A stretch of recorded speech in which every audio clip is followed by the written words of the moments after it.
Muito bem, estamos de volta com o seu Esporte Total da Terceira Via, agora no último bloco, conversando com Fernando Antônio. Fernandinho, primeira rodada do campeonato estadual ou carioca deste ano, né? Alguma surpresa para você? Boa tarde.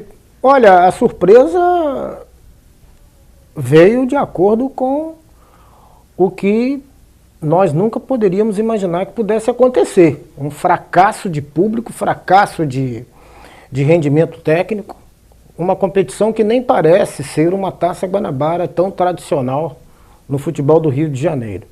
Quem pôde acompanhar o clássico entre Vasco e Fluminense, vencido pelo Fluminense por 3-0, sabe muito bem o que estamos falando.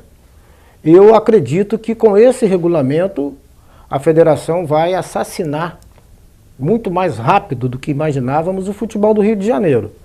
O campeonato estadual, que sempre foi apontado como o mais charmoso do Brasil, o campeonato estadual do Rio de Janeiro, ele perdeu todo esse potencial e não há, por exemplo, uma estimativa de que vai haver melhora.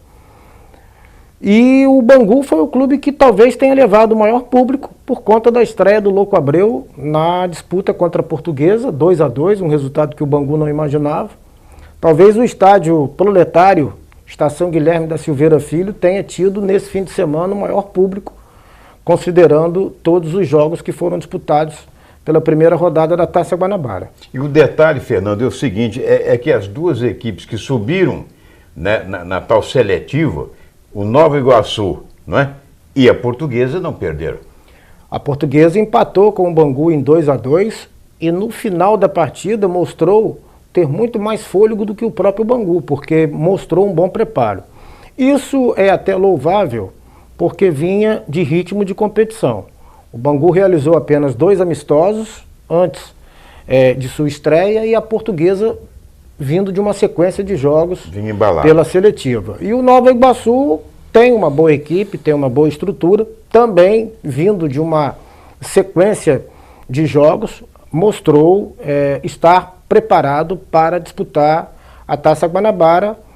O Botafogo talvez até tenha tido muito mais chances de sair de campo derrotado, como aconteceu na partida contra o Madureira, do que com um bom resultado. Acredito que para o Botafogo, mesmo com a gente reconhecendo a força do Botafogo, embora o time que foi escalado não foi o time considerado titular. Exatamente. Mas ficou até barato para o Botafogo o empate com o Nova Iguaçu em 1-1. Que já tem 2 jogos, né, o Botafogo, né? Perdeu na primeira rodada para o Madureira. Aliás, não foi na primeira rodada. Foi um jogo isolado, antecipado da segunda rodada. Exatamente. E o jogo da primeira rodada, de fato, foi contra o Nova Iguaçu, que ele empatou. Então, olha o regulamento como vai prejudicar os grandes clubes do Rio.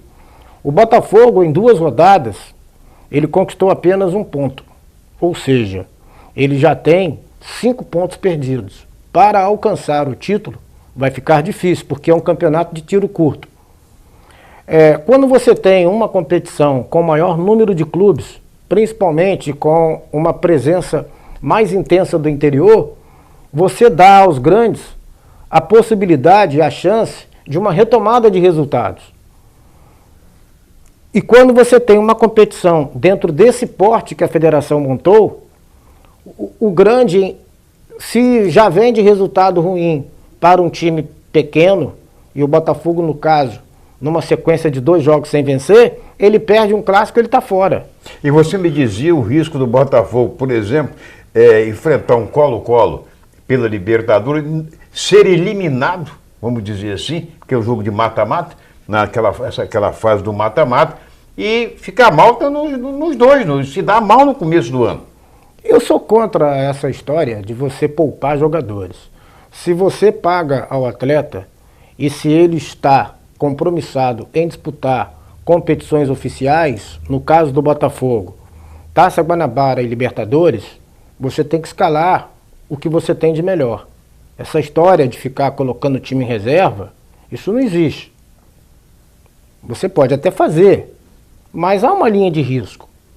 E essa linha de risco expõe a própria equipe. É Você o que está acontecendo com o Botafogo. Você- Ele toma, né, digamos aí, uma cacetada do Colo-Colo, nem uma coisa nem outra. Mas você me dizia uma coisa muito, muito interessante, que realmente é um fato, né? Se algum dia um dos chamados grandes do Rio de Janeiro, né, tropeçar e cair na zona do rebaixamento, a federação dá um jeito de não rebaixar. Claro, porque existem duas linhas de comprometimento.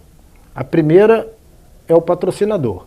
Não vai permitir que haja uma queda num campeonato estadual de um grande, porque isso requer em prejuízo para quem banca. A televisão, ela tem que, de alguma forma, se habilitar em cima do alto rendimento da presença do torcedor. Então, não é interessante para o patrocinador ver um grande disputando um campeonato estadual de segunda divisão.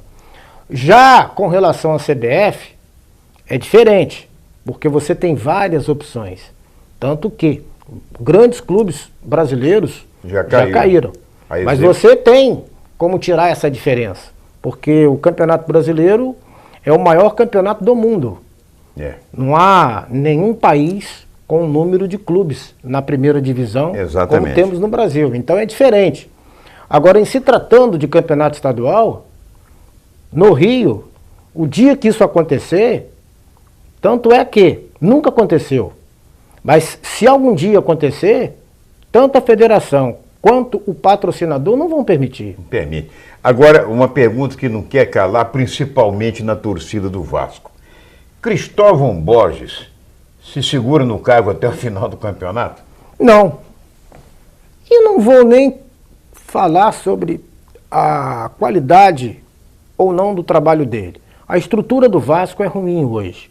Financeiramente, o Vasco é um clube sem grandes projeções. E soube que está devendo 2 meses de jogadores, 13º, E foi feita agora, semana passada, uma proposta de se pagar uma parte e a maioria recusou.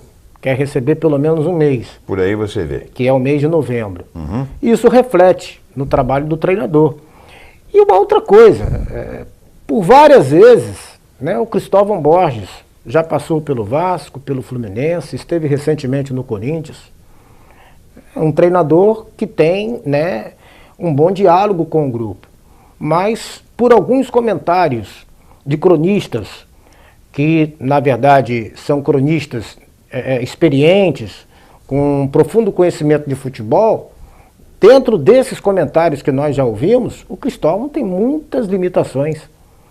Exatamente. Não é hoje mais aquele treinador indicado para dirigir uma grande equipe como o Vasco. Aliás, um grande clube. Não é mais uma grande equipe. Não é mais, infelizmente não é.